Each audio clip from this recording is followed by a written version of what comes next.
supporting our NPO staff as well moving forward. So I appreciate the opportunity to make those introductions. They'll all play a key role in the success of what we do and help facilitate all the work that this body does. So appreciate that, Mr. Chairman. Excellent. Thank you, Jeff. Folks, welcome to the party. Glad you're here. Know you're going to make great contributions. Our first action item is consideration of our minutes from our July 20 meeting. Members, you have a chance to review those. If there are no changes, we'll entertain a motion to adopt as presented.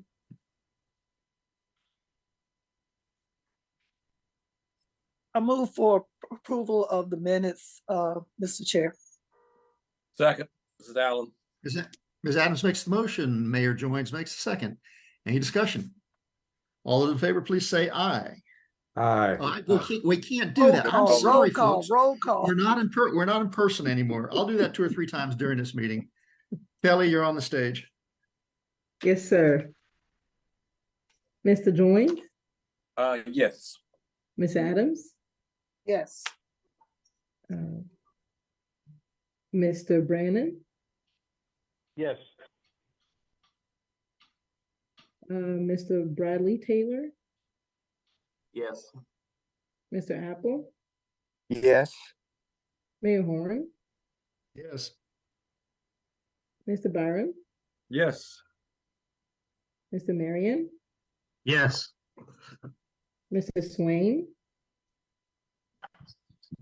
Yes. Mr. Wheelie Clark, Yes. and I believe Mr. Larson, are you Yes. an alternate today? Yes, sir. That is unanimous. Very good. Did we miss anybody? I'm here. I was able to get in. Lane. And yes, Perkins here. All right. Very good. Mr. Lane, Mr. Perkins, we'll add you to our roll call. Thank you. All right, that is passed unanimous. Our second item for consideration, Hunter, I believe you have this item.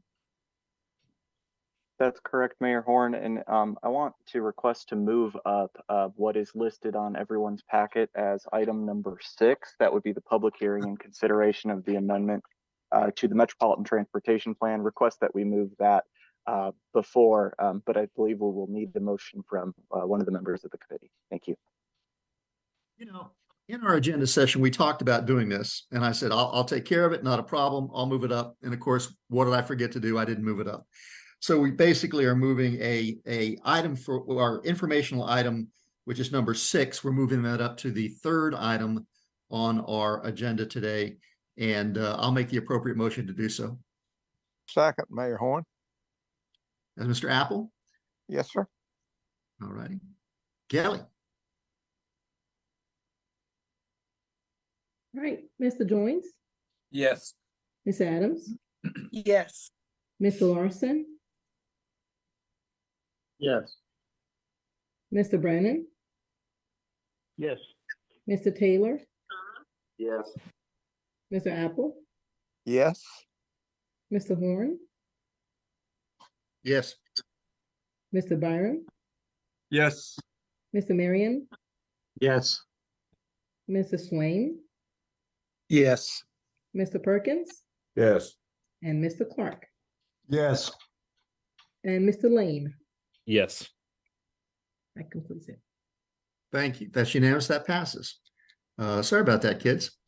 All righty. Hunter, you're now doing number 3, which was really number 6. Yes, sir. And if you would be able to please call a quick public hearing for this item, that would be much appreciated. Do we want to do a background context first before we do the public hearing? Yes, yeah, let's go for it. Thank you very much, Mayor Horn, and good afternoon, members of the Transportation Advisory Committee. The item before you is now the consideration of an amendment to the 2045 Metropolitan Transportation Plan to update the list of program projects for the Winston-Salem Urban Area MPO for consistency with the 2024 through 2033 state and metropolitan transportation improvement programs. As you're aware, the action item that was originally slated for number 3 was the adoption of the 2024 through 2033 Metropolitan Transportation Improvement Program for our MPO. In order for us to be able to adopt the Metropolitan Transportation Improvement Program, which is an extension of the State Transportation Improvement Program for our area, we need to first be able to demonstrate that the Metropolitan Transportation Plan, the fiscally constrained planning document that governs many of our decisions here in the MPO, we need to make sure that those two documents are consistent with one another. So after staff audited the differences between the Metropolitan Transportation Plan and the MTIP, we found that it would be beneficial for us to incorporate the 2024 through 2033 MTIP, as there were a number of statewide projects and some occasional modifications here and there to existing projects listed on the MTP that we needed to go forward with. As I described in the action item, you'll see that the MTIP will be listed as an addendum to the existing Appendix C, the financial plan component of the Metropolitan Transportation Plan. And so at the request of FHWA, we are recommending the approval of this amended Metropolitan Transportation Plan prior to the approval of the 2024 through 2033 MTIP. Last thing that I'll note here before proceeding into the public hearing would be that we advertised this document and for public comment between August 14th and September 14th, 2023. And during that time, no comments were received. This item was additionally advertised in the newspaper as a public hearing, which is also in compliance with our public participation policy. Happy to take any questions on this. Very good. Thank you, Hunter. Any questions for Hunter? All righty, this is a public hearing. Public hearing is open. I'm sorry. Sorry, this is Mike Brennan. This may or may not be the right spot, and I'll qualify this as a potential rookie question. Just so I'm clear, and I'm still trying to get my head wrapped around the various acronyms here. What we're discussing here, and also item 3, this is not STIP 7.0, correct? Correct. This is different. This is the certification of the 2024 through 2033 State Transportation Improvement Program, which was developed through a combination of prioritization 5.0 and other processes. What we're developing now with prioritization 7.0, that is the involvement or the process that we go through to develop what will be the 2026 through 2035 STIP. Great. Thank you for clarifying. And again, I admit the rookie question. Thank you. No Glenn, you'll notice in the back of your booklet, there are about 150 acronyms that we'll test you on at the next meeting. So all of us have mastered those acronyms. So we'll look forward to hearing from you at next meeting. All right, this is a public hearing.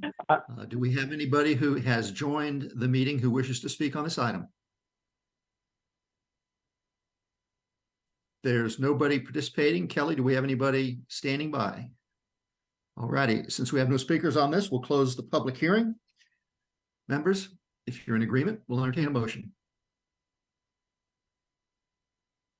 Ms. Adams, I move for approval. Second, Mike Brennan. Ms. Adams makes the motion. Mr. Brennan makes the second. Any further discussion? Mr. Chairman, I just note that this is Dan Bessie. I've joined the call, just got out of the commission meeting. Thank you, Mr. Bessie. Good to have you. Thank you. All right, Kelly, we have a motion and a second. Please call the roll. Mr. Joins, Yes. Ms. Adams voted yes. Mr. Larson. Robert Clark joined the meeting. Oh, Mr. Clark then? I guess not. In which case, yes, I'm still the alternate. Okay. Mr. Bessie? Yes. Thank you. Mr. Brown voted yes. So Mr. Taylor? Yes. Mr. Apple? Yes. Mr. Lane?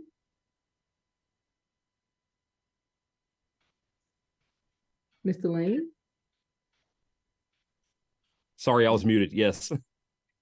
Okay. Mr. Horn?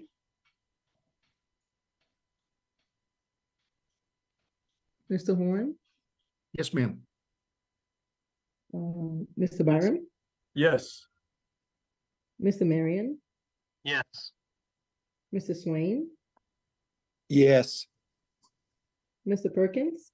Yes. Mr. Clark. Yes. That concludes it, I believe. Thank you, members. That was unanimous. Hunter, you also have the next item, I believe. Yes, thank you, Mayor Horn. This item will also be a public hearing and be the consideration of the draft Winston-Salem Urban Area Metropolitan Planning Organization 2024 through 2033 Metropolitan Transportation Improvement Program. Now that we've demonstrated consistency with the Metropolitan Transportation Plan, we're now able to move forward with this. The Metropolitan Transportation Improvement Program identifies state and federally funded transportation investments within our Winston-Salem Urban Area Metropolitan Planning Area.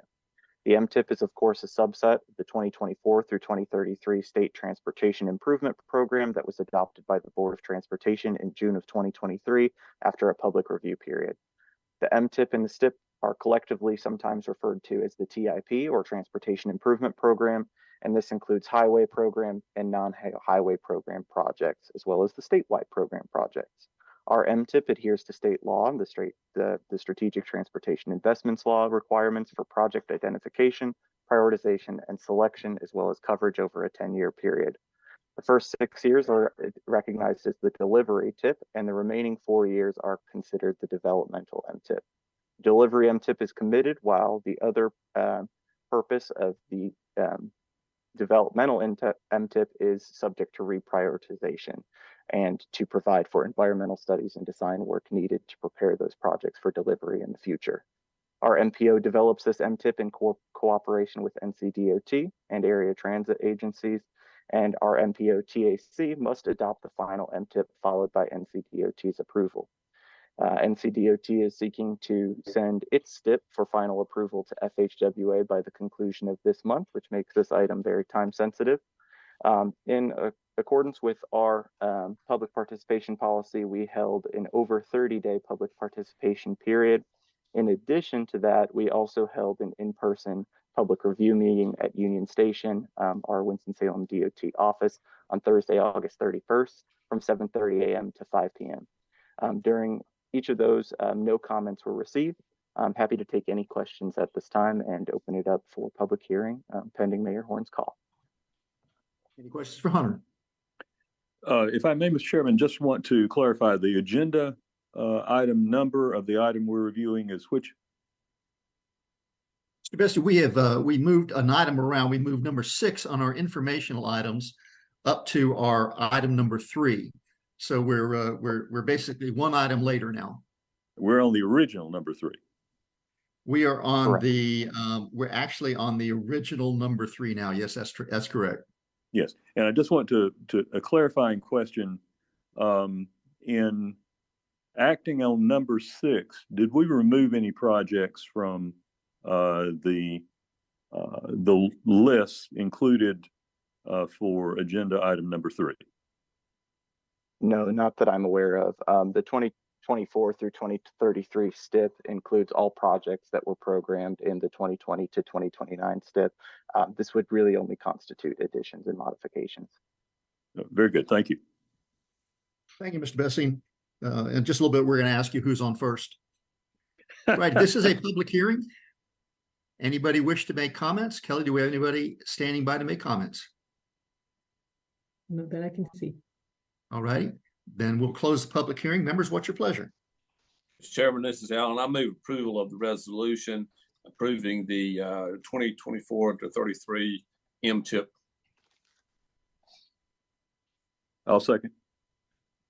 Mayor Joynes makes the motion. Commissioner Bessie makes the second. Any discussion?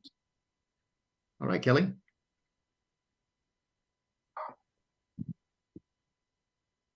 Mr. Joynes made the motion. Ms. Adams, Yes. Mr. Larson, Yes. Mr. Bessie made the second. Mr. Brannon, Yes. Mr. Taylor, Yes. Mr. Apple, Yes. Mr. Lane, Yes. Mr. Horn, Yes. Mr. Byram, Yes. Mr. Marion, Yes. Mr. Swain, Yes. Mr. Perkins, Yes. and Mr. Willie Clark. Yes. That concludes it. Very good. Thank you. That's unanimous. Thank you, members. Well, now on to item number 5, which in the original agenda was item number 4. And Kelly, I believe this is yours. Sir. Good afternoon, members of the TAC. The item before you is the consideration of an approval of a memorandum of agreement with Greensboro NPO for the continued transfer of planning responsibility and authority to the portion of the NPO's urbanized area that's located within Guilford County's limits.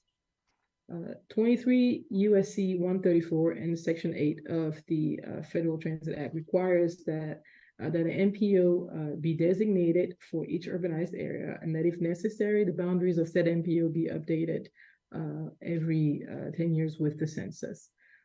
As a result of, for example, the 2000 census, or the portion of our urbanized area went into Western Guilford County for the first time. The Winston Urban Area NPO, as well as the Greensboro Urban Area NPO, met and agreed upon a new metropolitan area boundary that kept the entire urbanized area within each NPOs. There was no transfer of planning responsibilities, and so no MOA was needed at the time. NCDOT Transportation Planning Division reviewed and approved those metropolitan area boundary maps at the time. In 2010, the census, per the census of 2010, the urbanized area of Winston-Salem further extended into Guilford County, taking a very small portion of the town of Oak Ridge. In 2012, the Winston-Salem Urban Area NPO and Greensboro Urban Area NPO developed and formally agreed on a metropolitan area boundary map that again maintained everybody's urbanized area within their metropolitan area boundaries. For this census, the urbanized area further expanded again into Guilford County, east of Kernersville. In the spring of 2023, we met with NPO, Urban Area NPO met with Greensboro Urban Area NPO, as well as NCDOT Transportation Planning Branch to discuss how to go about updating our memorandum of agreement. And through that process, it was decided that each NPO would keep the urbanized areas such as they were. So there are not necessarily any changes to the way that we are currently conducting business. We're merely updating our MOAs due to the new census. This agreement has already been signed by Greensboro and now only requires the signature of this board to be formal and official. I've attached the signed agreement to the packet for your review, as well as the map that explains sort of what the UZA and the metropolitan area map, area boundaries are for your review. I'd be happy to answer any questions. This item is up for action at this meeting. Any questions for Kelly? If not, we'll entertain a motion, please, members. Mr. Mayor, Bill Apple, I move we approve. Second. Mr. Apple makes the motion. Looks like Mr. Lane makes the second. Any discussion? Okay, Kelly, call the roll, please. Okay. Mr. Joynes? Yes. Ms. Adams? Yes. Mr. Larson? Yes. Mr. Bessie? Yes. Mr. Brennan? Yes. Mr. Taylor? Yes. Mr. Apple made the motion. Mr. Lane made the second. Mr. Horn? Yes. Mr. Byron? Yes. Mr. Marion? Yes. Mr. Swain? Yes. Mr. Perkins? Yes. And Mr. Clark? Yes. That concludes it. Sounds unanimous, members. Thank you very much. We'll now move on to item number 6, which, if you're keeping track, was item number 5 in our original agenda. And Kelly, I believe you have this one too, and it's pretty much the same motion, except this is for the High Point, Davidson County area. That is correct. The item before you again is just a consideration of an approval of a memorandum of agreement with High Point NPO. for the transfer of planning responsibility and authority of the portion of our urbanized area that's located within Davidson County. As I mentioned before, 23 USC 134 and Section 8 of the Federal Transit Act requires that a metropolitan planning organization be designated for urbanized areas, and that the boundaries of such an organization be updated with the census. Since 2000, our urbanized area has moved further and further into Davidson County. And over the years, in 2000 and in 2010, we met with High Point NPO to discuss how to manage those responsibilities. It's been agreed upon that High Point would maintain the planning for the towns of Lexington and Welcome, as they have, even though they belong within our urbanized area, they would maintain control of those towns. But the only difference between this MOA and the Greensboro's MOA is that Lexington and Welcome have the ability to apply for funding within our MPO, provided that they can be responsible for the 20% match. The agreement, again, has been reviewed also by High Point MPO, and it's already been signed by their TAC board, and it's only pending our signature. I'd be happy to entertain any questions. Any questions for Kelly? John Byron makes a motion to approve.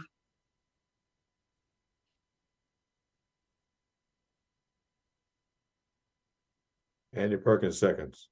Mr. Byron makes the motion. After a poignant pause, Mr. Perkins makes the second. Any discussion? Kelly, if you call the roll, please.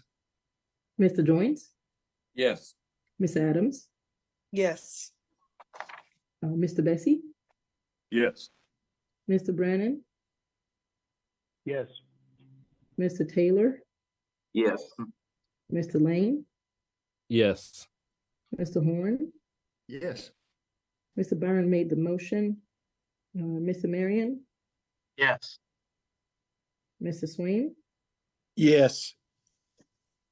Mr. Perkins made the second, and Mr. Willie Clark? Yes. That concludes it. Members, that is unanimous. Thank you very much. That concludes our action items for today. So we'll move on to the information briefing for our items that we will consider at a future meeting. And with that future meeting is probably November. Hunter, this really is the Hunter show today, so you're up again. Thank you, Mayor Horn. Good afternoon again, everyone. This item before you is the review of the fiscal year 2020 through 2029 Metropolitan Transportation Improvement Program amendments and modifications for the Winston-Salem Urban Area MPO. I do want to flag really quickly here that in our technical coordinating committee that we hold a couple hours before this meeting, it was flagged that now that we've adopted our 2024 through 2033 Metropolitan Transportation Improvement Program, this would instead be considered another amendment modification to that document, the 2024 through 2033 MTIP. So with that in mind, the fiscal year 2024 through 2033 MTIP is what we are amending here. They were originally labeled as amendments and modifications to the 2020 through 2029 MTIP, as that's what they would have originally been in the time that the item ends from the Board of Transportation were released. And the attached documents in this item and really reflect a few statewide projects. They're not considered federal amendments. So these are really more included for information more than anything. Even with that, this has been out for public review for 30 days between August 8th and September 14th. And to this point, did not receive any comments on that. Happy to take any questions on that one. Thank you, Hunter. Any questions for Hunter? If not, we'll entertain a motion, please. Oh, no motion necessary, sir. That's right, because this is an information item. So, Hunter, you don't want to go ahead and consider it now and get it off the table for November? No, I guess we've got a process. I wouldn't mind, but yeah, we'll follow the process on this. I guess we better follow the process. That's true. All right. Hunter, you have the next item for us, please. Thank you. The item before you ties in very nicely with Kelly's items 4 and 5. related to the High Point Urban Area MPO and Greensboro Urban Area MPO Memorandum of Understanding. And this is the review of the smoothed urbanized area boundary map and the metropolitan planning area boundary for our Winston-Salem Urban Area MPO. So back in December of 2022, the U.S. Census Bureau released designations for qualifying urbanized areas. And of course, the Winston-Salem urban area was one of them. As a final step towards producing an urbanized area, FHWA requires the establishment of a smoothed urbanized area boundary map. And the purpose of this is essentially to smooth out any irregularities in the boundary map.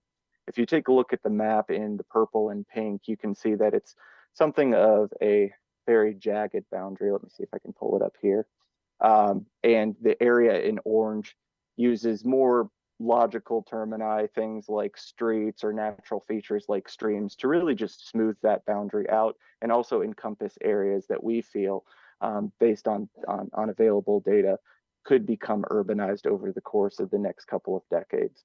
So that's why we're adopting or proposing to adopt the smoothed area boundary. This is the same process that we went through about a decade ago.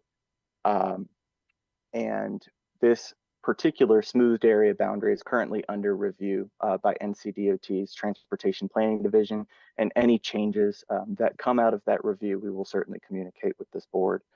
The other thing that I would flag with this item is that it is a two-part, or will be a two-part resolution when it's adopted in November, because it also certifies that the metropolitan planning area boundary will remain the same.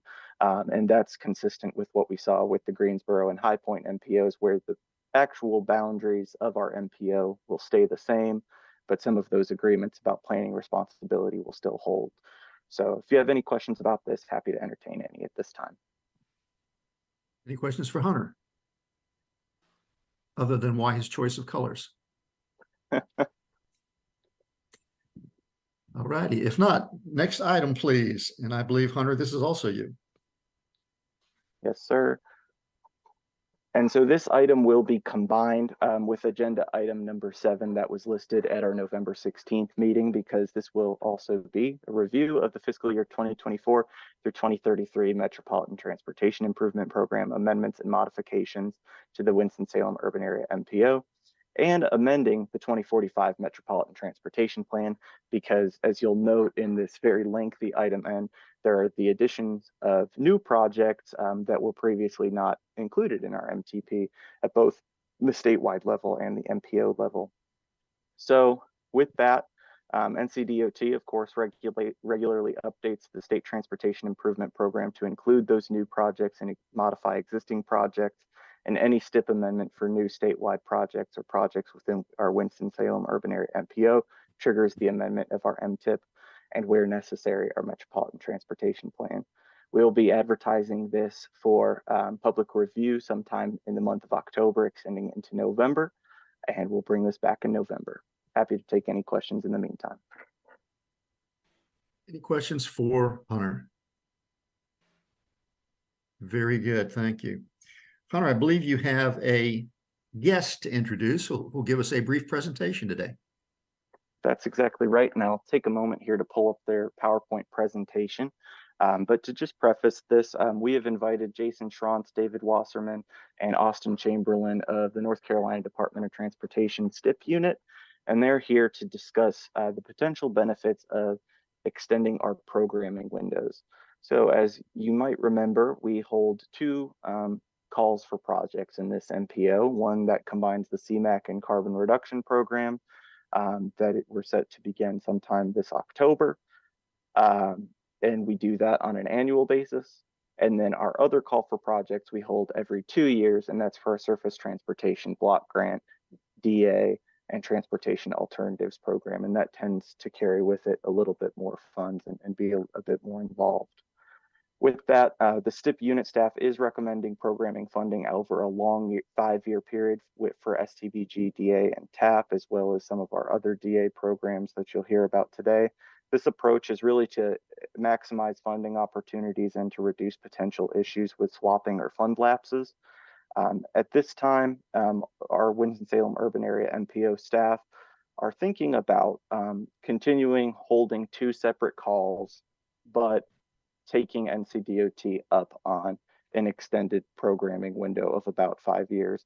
But before we move into that recommendation, we first want to open it up for discussion on what our member agencies think about that. And to first be able to do that, we want to discuss why the STIP unit is presenting it this way.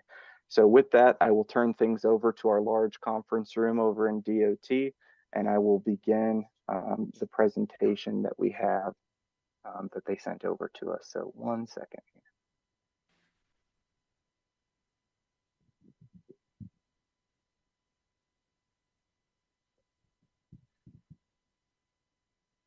All right. So thank you, Mr. Chair and Hunter, for this opportunity to share with you today. I'll try to run through this pretty quickly. My name is Jason Strantz. I'm the Central STIP manager. So the Central STIP has divisions 5 and 7, 8, and 9. So I am your STIP manager for majority, well, actually all of Winston-Salem MPO here in Division 9. Hunter, the screen is showing like the other one. I don't know if you can flip it up there at the top. Yeah, 1 second here. Thank you. Yep. So want to run through here and give a quick presentation on just kind of federal funds in general, and then talk about August redistribution and the process of fund swaps and how DA funding interacts with all this. So Hunter, you can go to the next slide. So y'all are very familiar with IIJA. This is the Authorization Act that is the framework for how federal funds come to the state. So IIJA and an authorization bill takes that pot of money that the state is assigned or apportioned and splits it out into different funding pots, different categories, if you will. Hunter, next slide. That not only separates out the types of funds, but also allocates the percentages of which those must fall. A couple of those categories are also sub-allocated by population. So your BG, your TAC, and your carbon funds have what we call direct attributable DA money. And this is Winston-Salem's opportunity, Winston-Salem's money to direct NCDOT on how we program projects. Those funds are provided straight to NCDOT and not to the MPOs. However, back in the 90s, NCDOT and MPOs came to an agreement to allow the MPOs to determine what those projects are, to select those projects, which led to local jurisdictions administering more projects. We know those rules can be complex, and that often this leads to delays in projects getting built and delivered. And so that can result in large DA balances, which NCDOT can't obligate, which then has some downstream effects. And that's what I want to talk about here today. Next slide, Hunter. So we have the IIJA that sets the framework. However, we go through an annual appropriations process that creates the obligation limit. So this is basically how much money NCDOT receives to allocate to those particular funding categories and different funding types. Next slide. So, we go through this process of, putting some money towards NHPP, and then, your BG, your block grant, your transportation alternatives, and safety projects, just to name a few. Next slide. There are 3 ways that NCDOT can lose money. The first one being a lapse process. So funds can lapse or do lapse after 4 years. So if those funds aren't obligated after 4 years, then they do lapse. Some TAC funds were lapsed back in fiscal year 2017. That was kind of the last time that we had a lapse of funds, and we want to avoid that at all costs. The other thing is a rescission. So Congress can cancel the availability of funds, basically pull those funds back. There was the opportunity or chance of a rescission back in 2019, but some of the COVID relief, anyway, those were ultimately canceled, and the rescission did not occur. The third way is an opportunity loss with August redistribution, and this is When we don't obligate money in each of those buckets, each of those categories, like DA money, when projects get delayed and not delivered, that unobligated balance can cause opportunity loss with August redistribution. So let's talk about August redistribution a little bit. So this is an annual process where FHWA redistributes unused obligation authority. That you need to think of obligation authority as federal funding or new federal funding. This is pulling from programs that don't obligate their funds. So like grants that IIJA had a lot of grant opportunities, discretionary grant opportunities. And when those may take multiple years to, once they're awarded in order to request funds and be delivered, in those early years, that's unobligated authority that is not being used. And so every July, NCDOT sends our request for additional OA to FHWA, and in August, we get notified of how much of that we'll receive. And we just must obligate those funds on existing projects by September 30th. Next slide. So really all that means is we get additional opportunity to spend more money, but we have to do it quickly. And so next slide. And we've been really successful with this. So the key to a larger request is to obligate as many of our funds in each of those federal programs as possible.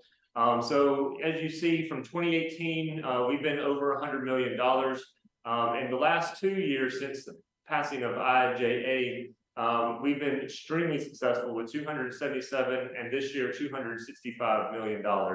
The reason for those high rewards is those high unobligated balances from those programs like the grants. And we've also have become very successful and very strategic in what we call DA swaps or funding swaps, where we're pulling money from, we're through coordination with our large MPOs, we're using swapping funds, and we'll get to that in a second, but basically using your money on our projects to get those out the door, and then giving you future funds of STI money in return. So so right now we do allow the TMAs to program 100% of your allotment of your DA apportionment, instead of reducing that like the feds do for our entire program. So because we've been so successful in August redistribution, we've been able to give you 100% of that apportionment. Next slide.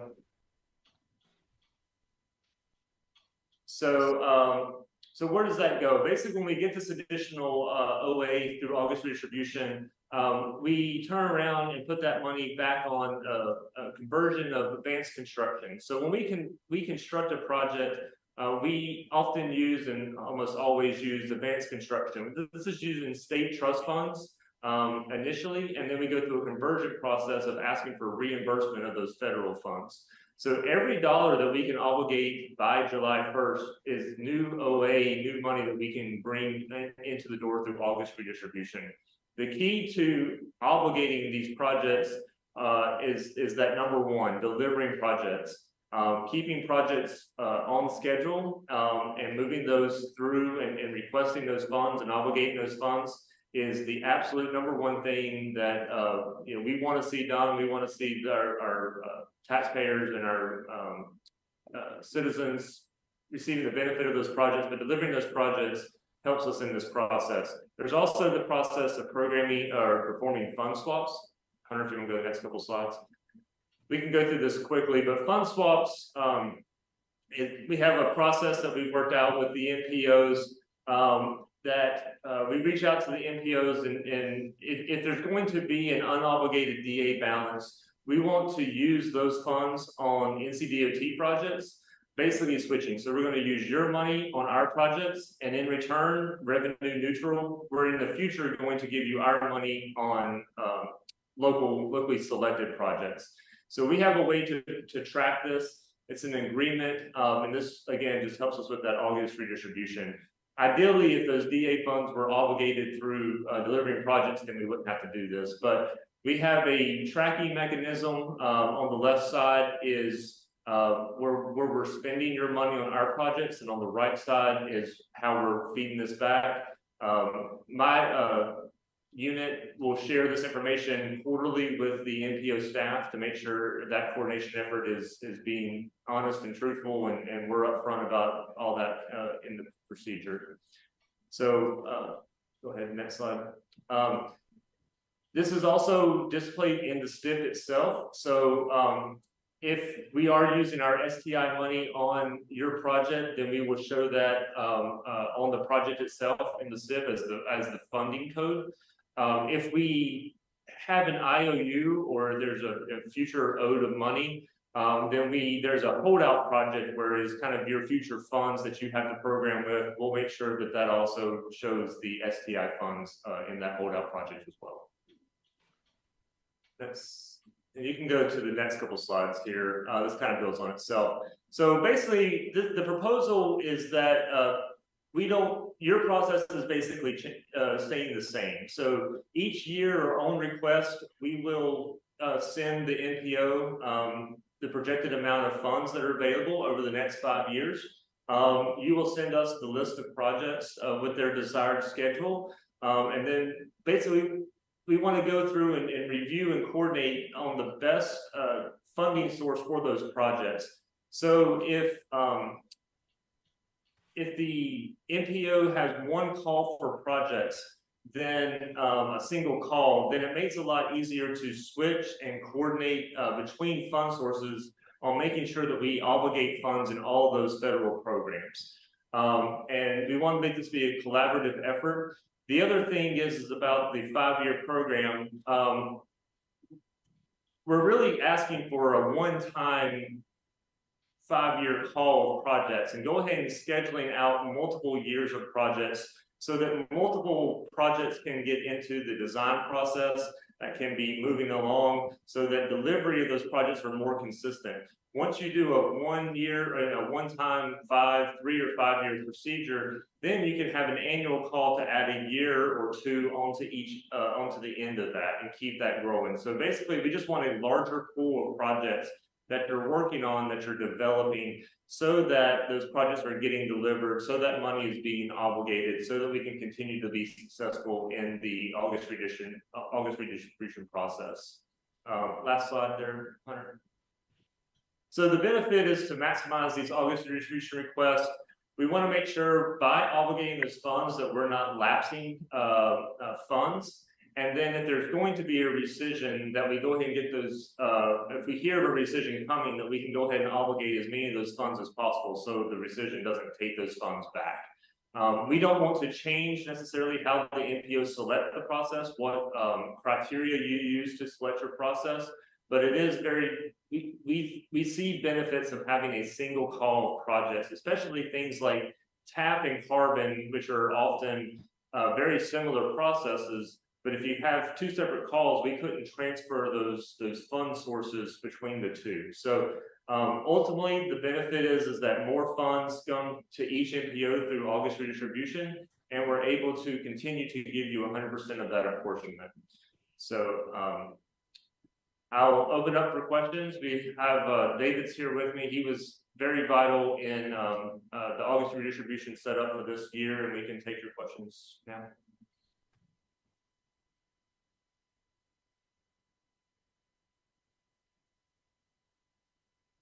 Let me come off of mute. Thank you, Jason, very much. That was a lot of information to digest. Members, so you know, we're this will come back to us in November, but what our staff will add to our discussion then is they're going to go through and look at a series of pros and cons. What's the benefits for our MPO to extend to 5 years? What are the cons for us doing it? So basically, Jason, we're going to boil down your wonderful presentation to a right and left side. And that way, I think our members will have a much better opportunity to evaluate and ask questions. But that said, members, do we have any questions for Jason? Dee Dee? Yes, Mr. Chair. I would also like to see an example of a project or something so that it can live for us. I mean, as you said, that's a lot of information. And we get a lot of graphs and, data. But I would like to see one or two project examples of the switching, what is the money side, even if it's hypothetical, because then we can better understand what this means. That's a great suggestion. Excellent suggestion. There was a similar request at the TCC meeting, and we talked about what we may want to be able to share in that round. And so we will provide some additional information to the MPO staff. Great. Thank you, Jason. Any other questions? Mr. Chairman, this is Jeff. Yes, sir. So you heard Jason just made the comment. This did come up at TCC, and I think there's interest across the MPO to have some case studies. We're hearing it today from Mayor Pro Tem Adams. We heard it at TCC, and what we asked NCDOT was to help us benchmark other MPOs that have done this successfully, because they can tell you some case studies where this has been a largely successful programming larger causal project over 5-year windows. And we want to explain that a little bit better as far as that case analysis. So we plan to not only benchmark other MPOs, maybe we can highlight some key projects where this was a successful, it helped their planning efforts, et cetera. So we'll be bringing that back. It sounds like this may take form where we need to do an additional information item in November to paint this picture, maybe for action in January. That's great, Jeff. Thank you very much. Any other questions or comments? All righty. Members, we have a for information only presentation on rail safety and risks in the Winston-Salem and urban area. Do we have any idea how long that presentation is? Hi, Mayor Horn. I can make it quick, about 7 to 8 minutes. I think that's otherwise, perfect. Okay. About 7 or 8 minutes will take us right up to our hour point. Sounds like a plan. One moment, please. Thank you. All right, as Mayor Horn introduced, we have a review here of a presentation on rail safety risks in the Winston-Salem urban area, a preliminary investigation of the data. There's a lot of reasons why this presentation was made. The first of which was, of course, there have been high-profile derailments in the U.S., specifically on Norfolk Southern lines in East Palestine, Ohio, that have made the headlines, but also it is Rail Safety Week. And every 3 hours in the US, a person or vehicle is hit by a train, and more than 2,100 people are injured or killed trespassing on railroads in North America. So definitely an interesting topic and one that is timely. And this presentation will really focus on analyzing derailments in the Winston-Salem urban area, look at highway rail accident or incidents. You can think of that very simply as a vehicle failing to yield in many cases and being hit by a train. We can look at trespassing events, and then we'll look at the land uses as well as who lives around railroads in the Winston-Salem area, and do a brief dive into what trains are carrying through our region. So quick disclaimer is that all of the data that you see that's related to rail here comes from the Federal Railroad Administration. They have the fullest and most complete understanding of railroad operations that are available to the public, but as with any large data set, there are some potential issues and quirks with the data, and I'll try where I can to explain where that's happening. But some brief context here, the largest railroad in terms of footprint in the Winston-Salem urban area MPO is Norfolk Southern, but we do have some short line action to the north in King and Tobaccoville with the Yadkin Valley and Gulf and Ohio Railroad, as well as the short line on the south side called the Winston-Salem Southern that is jointly owned and operated by CSX and Norfolk Southern. Moving on down, we can see that there is mostly active railroad in our area, but there are two major areas where there's inactive, specifically along the Stratford Road rail corridor down and into Clemens, and then along the current and future Long Branch Trail. But generally speaking, a lot of the rail in this area is still quite active. We analyze this by looking in three key places. First, through Form 54, the rail equipment and accidents and incidents. This is where we find out about where derailments are occurring and the causes of the derailment and so on. Form 57, that looks at accidents at railroad crossings between a vehicle and a rail user. And then Form 55A, it's a really big data set, but the main thing we used it for was to look at trespassing, specifically trespassing injuries and fatalities in our region. And diving into the Form 54 data over the last 12 years or so, between 2010 and 2022, we found that there were 13 incidents in our MPO all of which were in Forsyth County. 8 of those were derailments. 2 were considered obstructions. Obstructions, for your information, are fairly similar to a collision of sorts. It usually involves something operating on the rail, hitting something else that is in the way and within the rail right of way, and causing over $11,500 in damage or more. One report among these 13 involved 6 cars containing hazardous materials, but fortunately no damage or spill was reported in that. To get an idea of where those derailments have happened and where the other incidents have happened in the Winston-Salem urban area MPO, I've mapped it out for you here. Most of them came, fortunately, with latitude and longitude values, so I was able to map them fairly easily.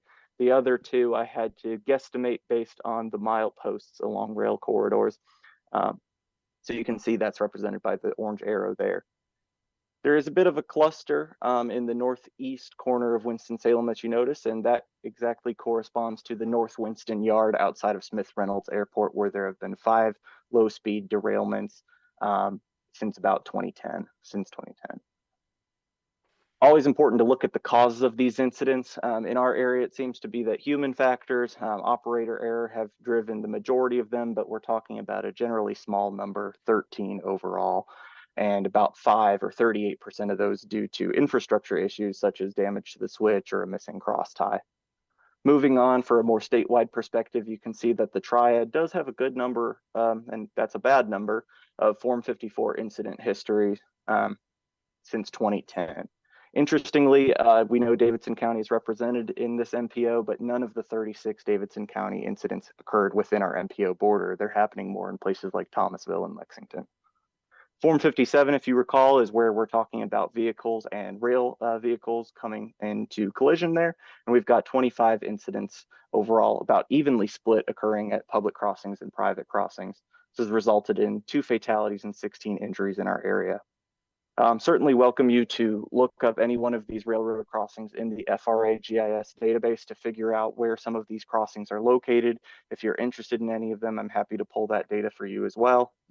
And this just demonstrates where those 25 have happened by code. Visualized another way on the map, you can see that they're good, a substantial number in the Kernersville area, some up near Walkertown, and then in the northern end of Winston-Salem there. Last little thing here about assessing risks around crossings. There's a tool that FRA has called the Web-Based Accident Prediction System, and they rank crossings by risk. This represents about the top 15 or so crossings in the Winston-Salem urban area, and all of these have a probability of 1.5% or greater in a given year, with the greatest having around 6 to 7% probability.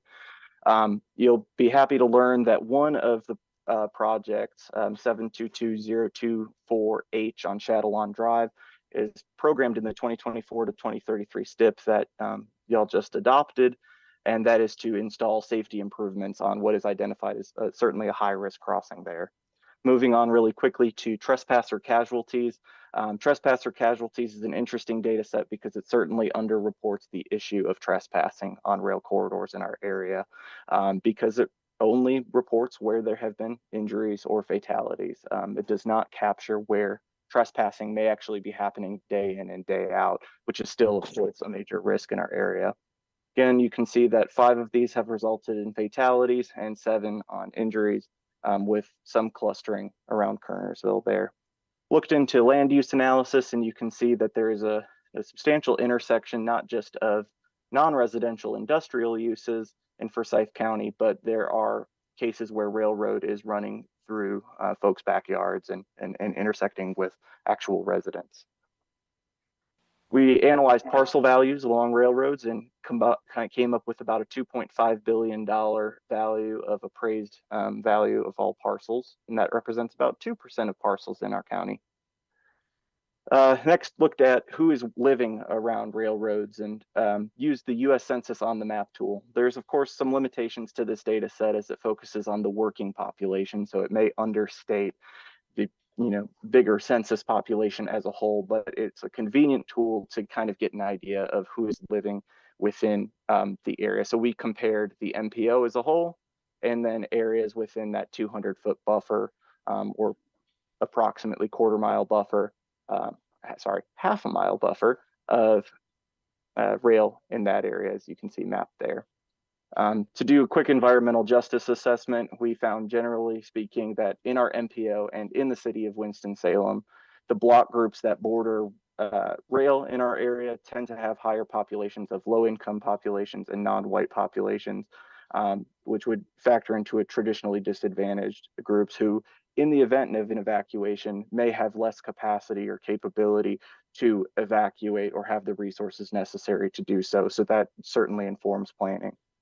Finally, I'll close with what are trains carrying through NC, pulled some statistics on chemicals that are being carried through our area, and you can see that about 35,000 carloads start here in North Carolina and travel through and out of the state, and about 66,000 carloads of chemicals coming in. But of course, many other things that rail carries other than chemicals, but I know that that is one particular thing of interest when we're talking about safety. And I'll close on a positive note here. That there are infrastructure programs out there. The CRISI program and the Railroad Crossing Elimination Grant program are out there to assist local governments with addressing safety, whether it's, removing a crossing altogether or incorporating, improved flashing devices, bars that come down to stop folks from driving through. All those programs cover improvements such as that. And then as a last thing, I would say if you're interested in rail trespassing as a resource, NC State did a great trespass prevention workshop in Greensboro. And there are a number of other resources on the last page. With that, happy to take any questions and want to thank you for your time.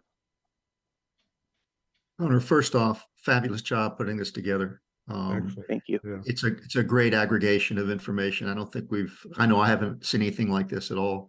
I know, Mr. Apple, you may want to get this on a slideshow. I think the presentation's in the back of all of our books, but I don't know, Hunter, can we give it to any of those people who are interested? They potentially may want to show it to their councils. Certainly, we can. Apple, I would love to have a copy of that for that purpose. And I think Kelly has my email address should you need it. Yes, sir. Yes, we'll get that to you as soon as we can. Thank you. I also have a citizen that's intensely interested in this, and it'd be some great information for him to look at as well. So thank you. No problem. Thank you. And I'm sure Hunter will be available as a resource for questions should you have any. Mr. Chair. Ms. Adams, I know you have a particular interest in this. I sure do. Twofold. I am really interested. Again, when we attended the National League of Cities, as you remember back during the winter, they had the railroad safety seminar session, and it was standing room only. And the 4 or 5 big railroad people were there. And the main concern, again, from all of these cities was safety of our constituents, our towns, our cities. I would be interested. I'm also interested in trying to bring rail back to Winston. Everybody knows that, no secret. But I would be interested, our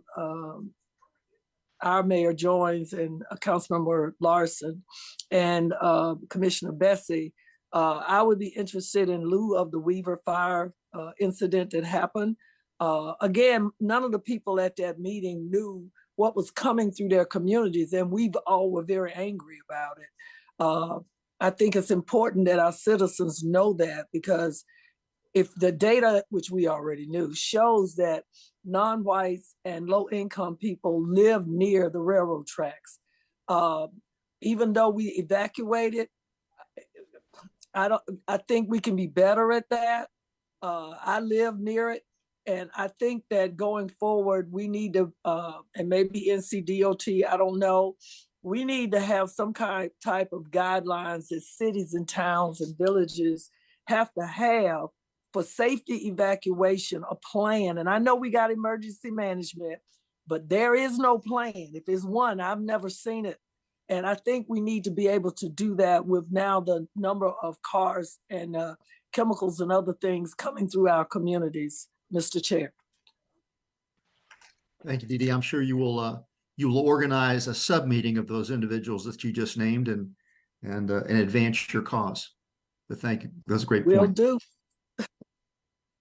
Well, Any other questions? I'm sorry. I think it's really a cause for the state of North Carolina. So she brings up an excellent point.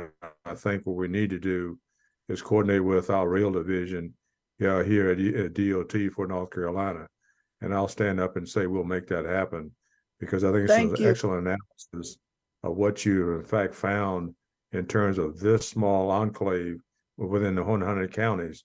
And there's actually, we need to do it for all of the counties going forward, for at least the divisions that have responsibility for the various counties. So I'll take the lead on that and we'll move forward.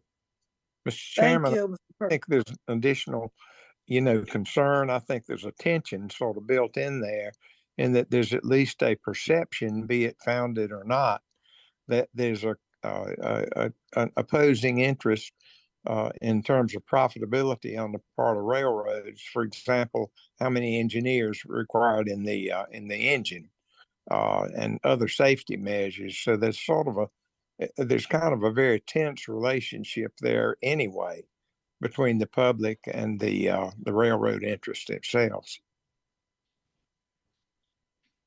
Thank you, Mr. Apple. Thank you, Mr. Perkins, for taking the lead on that. Appreciate it a lot. Members, any other comments or questions?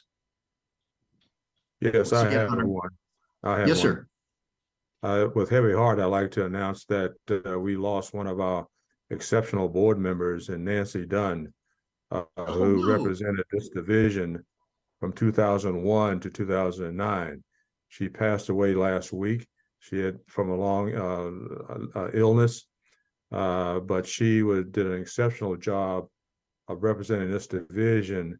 And when I joined the board in 2003, she was instrumental in making sure I understood what was going on, and that Division 9 was in fact the most important division within DOT. Her celebration of life will be on October the 7th, on 2023. It'll be at St. Paul's Episcopal Church, and it starts at 10 o'clock in the morning. The second item I want to mention is that we've started our annual Fall Litter Sweep campaign, which started on the 16th to the 30th of September.